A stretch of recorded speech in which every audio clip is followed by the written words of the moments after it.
So I saw like, the first thing I saw at Stellar Blades is her climbing up a ladder in a really skimpy outfit. I didn't know what game it was. I just saw it and I posted it on my channel just because I was like, wow, they're really making games really good nowadays. It's like just a joke, it's funny.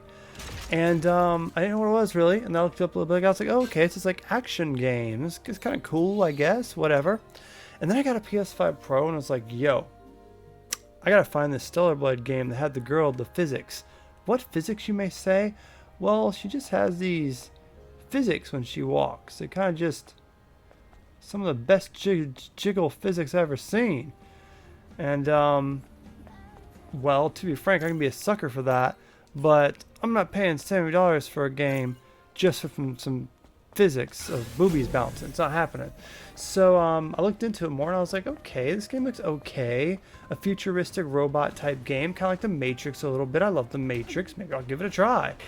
So I looked it up and I got it for $40 on eBay. It might have been a little bit more, but it was around $40 on eBay.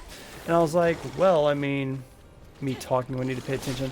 And I was like, well, I mean, if I can get it for 40 bucks on eBay, I could probably resell it for probably the same, but I really hate it. And at first, it's a little rough at first. It takes a minute to get into it.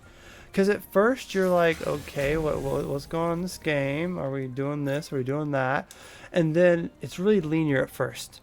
Like it's almost just going straight forward. Like it's so linear at first. You're like, what am I doing here? Oh, the fighting's kind of rough. It's kind of hard. What am I doing here? And then you get to the Neon City.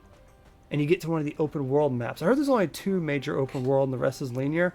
But then I started really getting into it after that. I started kind of getting the hang of the fighting. I really like the mechanic of how I can, if I try hard enough, I could sneak behind these guys and do a quick attack. And I really started to get into it. I started unlocking some skins. And I was like, oh man, I'm starting to get this game. It's starting to get really interesting. It takes a few hours until you get to like the Neon City, Zion. But once you get there, the game really starts to open up. So I was like, I'm really into it now. And I'm 50% through it and I'm 12 hours in.